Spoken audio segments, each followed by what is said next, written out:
Hola, ¿qué tal? Muy buenas tardes a todos los seguidores y lectores del Informador. Estamos en una nueva emisión de la Cuarta Transformación y la Refundación en 21 minutos y hoy tenemos un invitado especial, yo diría muy especial y de lujo porque se trata del médico infectólogo Alejandro Macías, quien durante 2009 se desempeñó como el encargado de conducir en materia de salud todas las acciones del gobierno durante la pandemia de la influenza. Le doy la bienvenida a doctor Alejandro Macías. Muchas gracias por acompañarnos.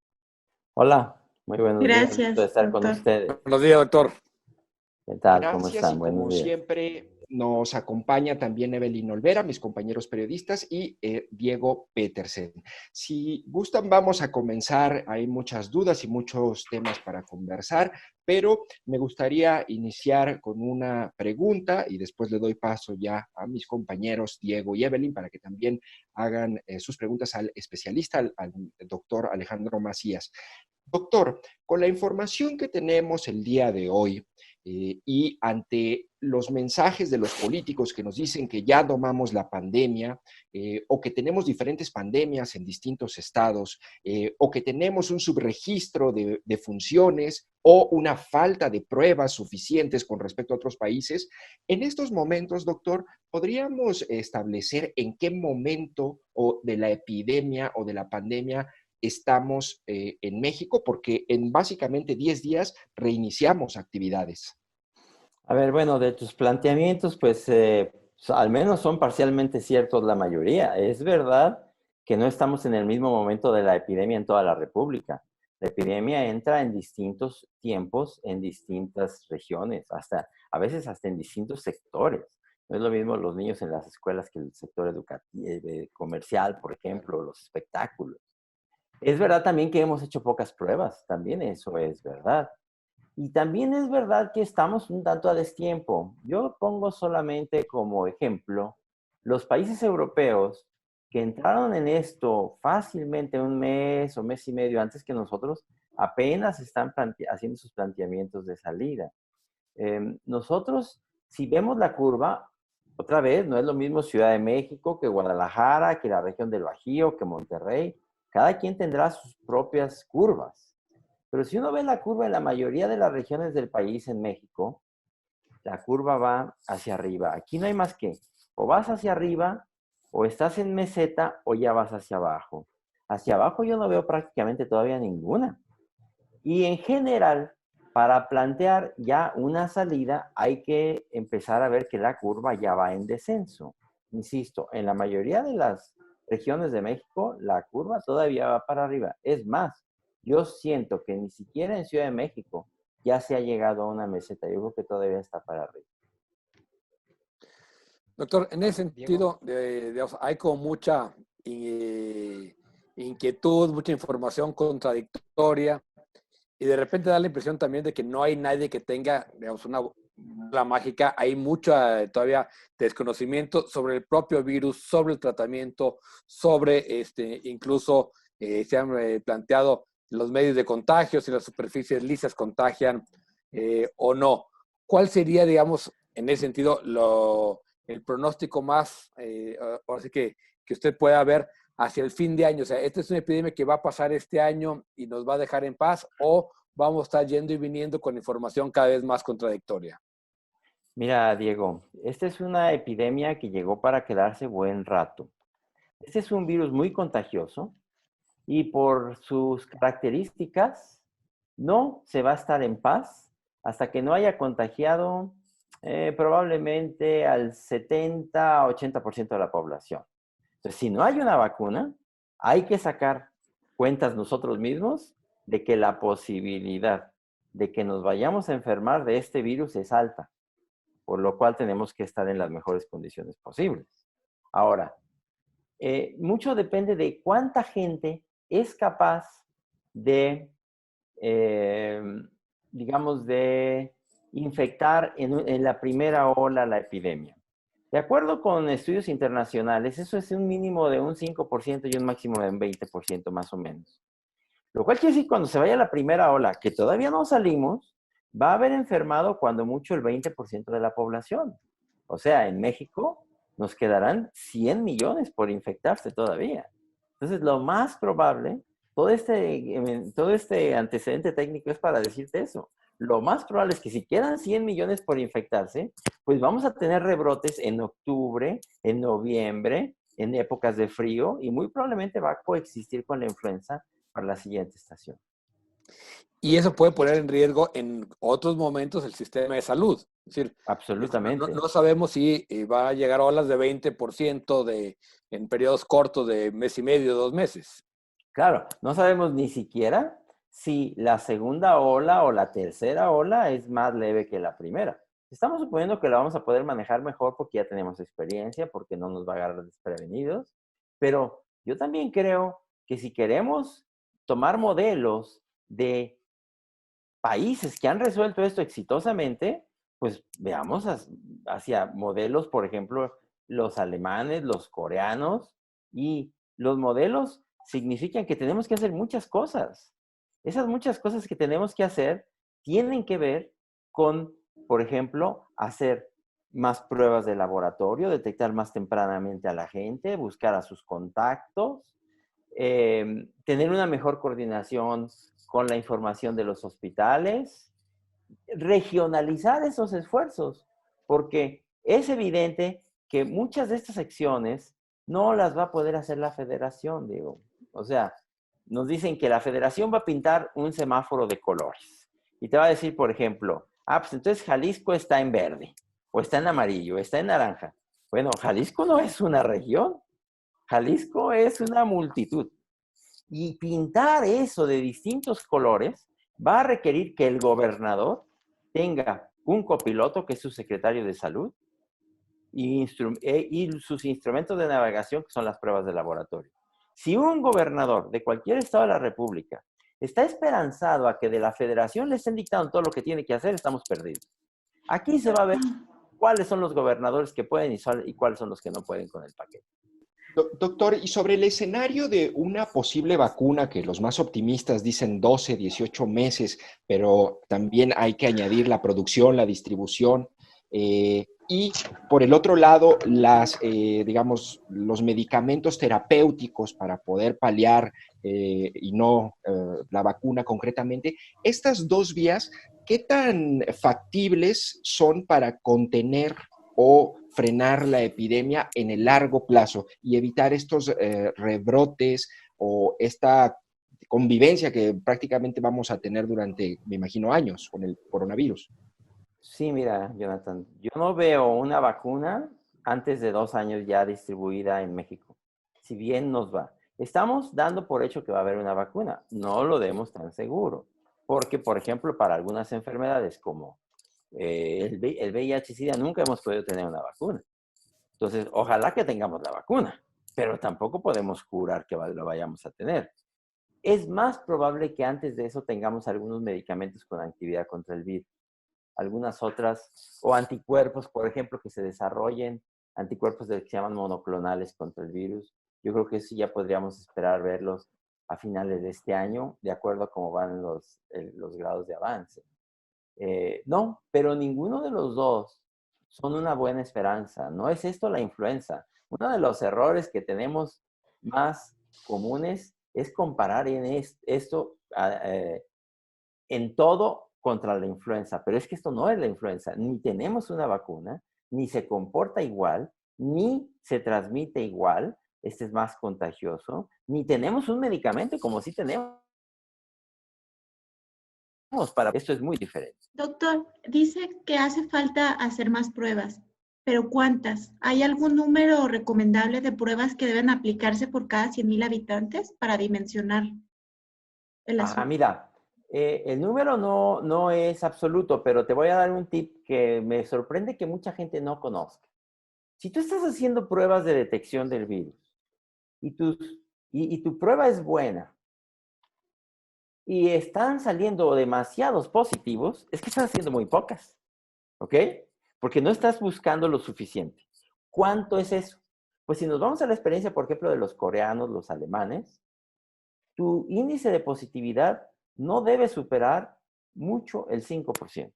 Quiere decir que para cada una positiva que tengas, tienes que tener 19 negativas. Y eso te dice que estás haciendo suficiente muestreo. ¿Ok? También ya si estás llegando a 0, es que te estás pasando. Pero si tú tienes, digamos, entre 1 y 5%, está bien tu muestreo. Lo estás haciendo bien de acuerdo con las experiencias internacionales.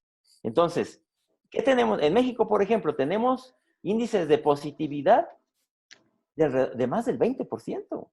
Pues es que México es de los países que menos pruebas ha hecho. Yo ya he visto que, como se dice en México, por la libre, algunos gobernadores han dicho, no, pues eso no está bien, vamos a hacer más. Y conozco de varios gobernadores ya en la República que están trabajando para ver cómo le van a hacer para tener un mejor muestreo. No quiero decir también que sea lo único que hay que hacer, ¿eh? O sea, porque siempre también hay, cuando los que pedimos más pruebas, siempre la respuesta es, no, ustedes todo lo quieren resolver con pruebas. No, no, no, no es lo único. Hay otras cosas que hacer. Adecuar las camas de terapia intensiva, ver cuántas están en una estrecha comunicación con los hospitales, las medidas de distanciamiento en las escuelas, las industrias, los comercios, los espectáculos. O sea, todo eso hay que hacerlo. Pero además de eso hay que hacer lo que nos está faltando a nosotros, la pata coja, es más pruebas. En ese sentido, doctor, el regreso a la normalidad se ve absolutamente anormal. Es decir, no vamos de repente pensar en que vamos por lo menos en los siguientes 2 años, por lo que usted dice, vamos a volver a trabajar o a vivir como vivíamos, pues no parece que sea viable. Y sobre todo cuando si vamos a diferentes, digamos, velocidades, las diferentes ciudades del país, que es donde más se concentra el contagio en las ciudades, cómo articular una política nacional que tenga, digamos, que contemple esta disparidad de velocidad de las ciudades. Mira, en eso también hay antecedentes, Diego. Perdón por mover la pantalla. Sí. En eso también hay antecedentes. En los Estados Unidos nos podemos anticipar qué es lo que va a pasar. En los Estados Unidos ya ha habido inclusive discusiones entre los gobernadores y la federación. Y gobernadores que estaban, que alguien decía, no, pues este gobernador es muy apagado, no sale nunca a la palestra, han salido a decir, a ver, yo no estoy de acuerdo con esto. Yo creo que aquí vamos a tener que ver, insisto, que esto se va a tener que regionalizar y sectorizar. Y eso va a tener que depender no de una acción federal. De hecho, el mismo presidente de la República, cuando salió a dar un anticipo de lo que iba a ser todo esto, dijo muy claramente, a ver, nada de esto va a ser a la fuerza. Cada quien lo va a hacer al final como lo quiera hacer en sus regiones. Y ahora, un poco en el discurso, también el centro empieza a decir eso. Es que esto va a tener que ser regionalizado. ¿Por qué? Cuando empiecen a sacar el semáforo, por ejemplo, yo que vivo en Guanajuato, a mí no me pueden decir que todo el semáforo está en rojo o que todo está en verde o que todo está en amarillo para todo el estado. Pues si el estado no es una sola región, ni un solo sector. Eso lo tiene que pintar el gobernador del estado de Guanajuato. Entonces, aquí estamos hablando de que, insisto sobre lo que dije antes, esto va a mostrar cuáles son los gobernadores que de veras pueden con el paquete y le entienden y saben qué es lo que hay que hacer. Porque los ciudadanos necesitamos del gobierno, pues, más o menos. A veces vemos que el gobierno jala por su lado, bueno, ahí nos la llevamos y estamos o no de acuerdo. Pero si alguna vez en los últimos 100 años hemos necesitado el gobierno, es este, ¿verdad? Aquí sí vamos a necesitar el gobierno. Y vamos a necesitar a los gobernadores. Y vamos a necesitar a los secretarios de salud de los estados. Porque van a tener que tener una muy buena idea de lo que están haciendo y cómo van a regionalizar las acciones. Doctor, sobre la cifra negra, en su opinión, ¿qué proporción de muertes y de contagios están quedando fuera del registro oficial en México? Sí, mira, Evelyn, muchos.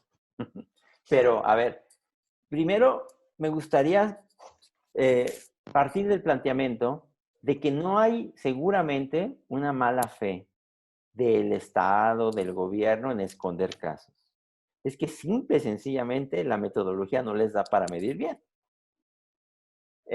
por ejemplo, si hablamos del número de casos y estamos sacando una muestra de 1 de cada 10, pues, o sea, ¿cómo vamos a sacar un número? Y le estamos pidiendo a esa vigilancia centinela que nos haga un estimado de cuántos son los totales enfermos. Eso no lo puede hacer la vigilancia centinela. Si nos atenemos también a la evolución de esto en otros países, cuando pasa la primera mitad de la pandemia o de la primera hora de la pandemia, ya para entonces debe haberse infectado entre el 2,5% y el 10% de las regiones donde las regiones afectadas. Y cuando se va a la oleada, la primera oleada ya se enfermó por lo menos el 5% y hasta el 20%. Como cuánto nos gusta ahorita para poder sacar un estimado. Pues yo digo que ahorita, si ya estamos entrando digamos, ya estamos terminando por no la primera mitad, pues yo estimo que por lo menos se ha infectado el 1% de la población. Me parece bastante conservador decir eso. Si yo digo se ha infectado el 1% de la población, nadie dice nada. Pero si yo digo ya se infectó más de 1 millón en contra de los 50,000 que puede estar diciendo la federación, entonces todo el mundo se espanta y dice, ¿cómo puede ser? Si en todo el mundo hay 4 millones, usted dice que en México hay 1 millón. No puede ser. Bueno, pero es que el problema es el mismo en todo el mundo. En todo el mundo estamos dependiendo de los que se reconocen. Y para las muertes es lo mismo. Estamos dependiendo de lo que dice ahí el certificado de defunción. Este se murió de COVID. Pero es que muchos certificados de defunción no dicen de qué se murió. O dicen otra cosa. ¿Qué tal que COVID se presentó con un infarto en el corazón? Lo que dice el certificado de defunción es infarto del corazón. Entonces hay también una subestimación de las muertes. Eso, una y otra lo tenemos que estimar después. El número total de casos con estudios que busquen anticuerpos en la población. Eso sí se lo puedes pedir. Doctor, sobre ese punto, sí, perdón, Sí. ¿iba a continuar? No, está bien. Sobre ese punto también, con respecto a la inmunidad, una de las líneas que ha establecido el gobierno federal es llegar a esta inmunidad de rebaño que ellos llaman, en donde la mayoría nos contagiamos y nos hacemos inmunes al virus. Sin embargo, he leído algunos comentarios y algunos especialistas que dicen que no tenemos claridad sobre si esta inmunidad es pasajera o permanente, y que hemos visto algunas noticias de gente que se vuelve a contagiar después de que ya le había dado coronavirus. No sé si eso sea verdad. ¿Qué sabemos sobre la inmunidad que podemos desarrollar ante este nuevo coronavirus? Ahí sí ya sabemos suficiente. Ya sabemos que quien se cura, aquí no hay más que dos, o te curas o te mueres, ¿verdad? No se hace crónica, no es como la tuberculosis o el VIH-Sida, que a veces ni te curas ni te mueres y se hace crónica. No, esto ya sabemos que no se hace crónica. Eso ya lo sabemos. Por un lado. Y por otro lado ya sabemos que los que se curan quedan inmunes, al menos en su inmensa mayoría. Lo que no sabemos es por cuánto tiempo.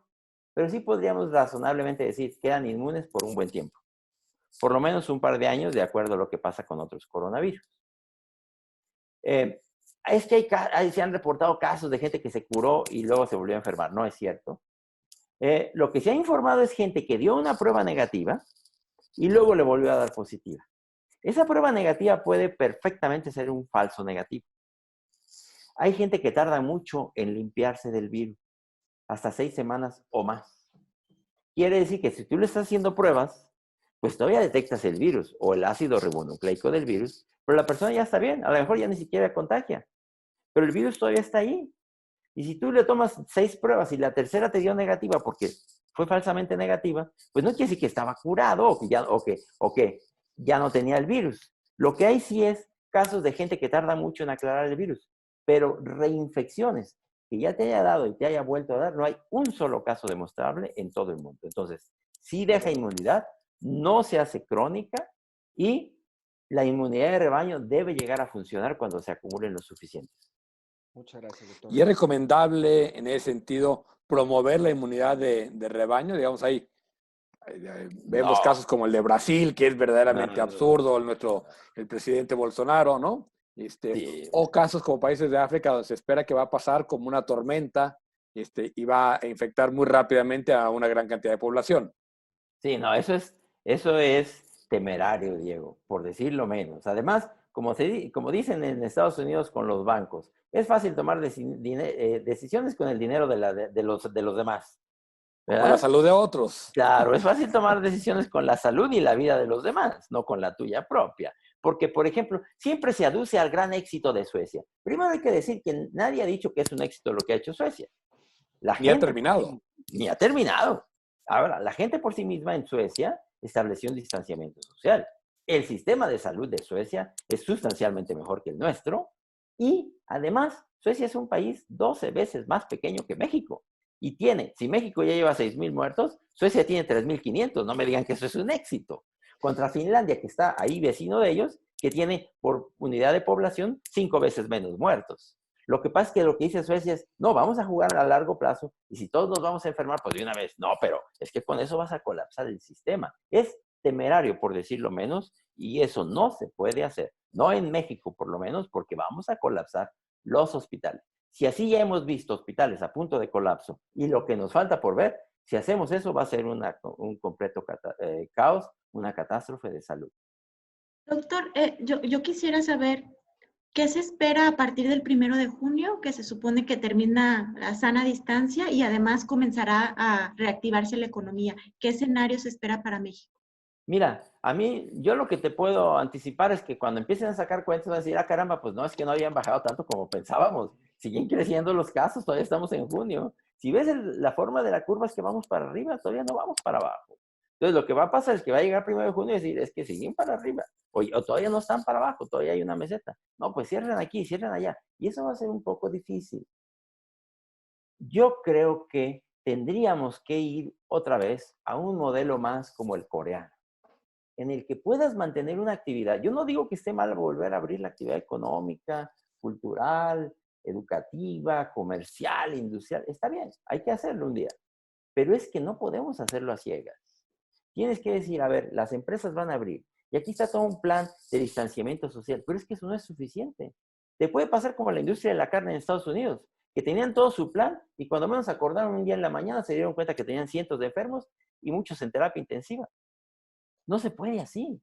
Tenemos que hacer más pruebas. Yo creo que llega un momento en que ya digamos, es que tenemos que muestrear mejor para darnos cuenta cuando hay enfermos, sacarlos, meterlos en cuarentena, ver sus contactos, checarlos y estarlos sacando. Y si ya tienes una actividad productiva, manténla, pero está sacando de ahí a los que estén enfermos. Adelántate, sé más inteligente que el virus, porque le queremos poner una agenda al virus. Pero el virus ya nos mostró que no le interesa mucho nuestra agenda. No le interesa si quieres volver a trabajar o si quieres ir al cine. El virus tiene su propia agenda y hay que ser más inteligente que él. Y la única manera que vamos a hacerlo es si nos anticipamos a él, como en el ajedrez. Si no, vamos a seguir jugando a la defensiva y no va a funcionar. Yo puedo asegurar, no va a funcionar.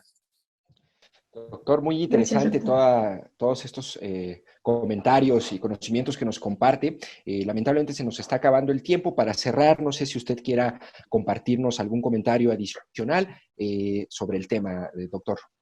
A mí siempre me gusta terminar, Jonathan, con un mensaje positivo. Hay que ser optimistas, hay que ser ecuánimes. Recordemos que la gran mayoría de las personas que se infecten de esto no van a tener un problema grave. Estamos trabajando por la poca proporción de gente que se puede complicar. Hay que mantenernos en buenas condiciones físicas para que, si asumimos que nos vamos a enfermar de esto, nos encuentren en las mejores condiciones físicas posibles. Si no haces ejercicio, hazlo. Si fumas, trata de dejar de fumar. No es fácil, es muy difícil, pero con el miedo es más fácil. Si abusas del alcohol, trata de dejarlo. Búscate una mejor condición física, una mejor armonía en tu familia, que esta epidemia nos deje algo nuevo. No la escogimos como un problema, pero lo vamos a resolver sin duda. Si somos ecuánimes, si somos inteligentes, si mantenemos la cabeza fría y nos mantenemos en las mejores condiciones físicas, si no dispersamos noticias falsas, creo que la vamos a hacer bien, pero todavía nos falta mucho y nos faltan muchas cuestiones por enmendar todavía. Doctor, pues muchas gracias, un placer haberlo escuchado. También agradezco a mis compañeros Evelyn Olvera y Diego Petersen. Se nos acaba el tiempo y ojalá que en una próxima ocasión nos pueda volver a acompañar. Me parece que hay muchos temas todavía que pudiéramos abordar con usted, doctor. Muchas gracias y buenas tardes a todos nuestros seguidores del Informador. Nos vemos en una próxima emisión la próxima semana.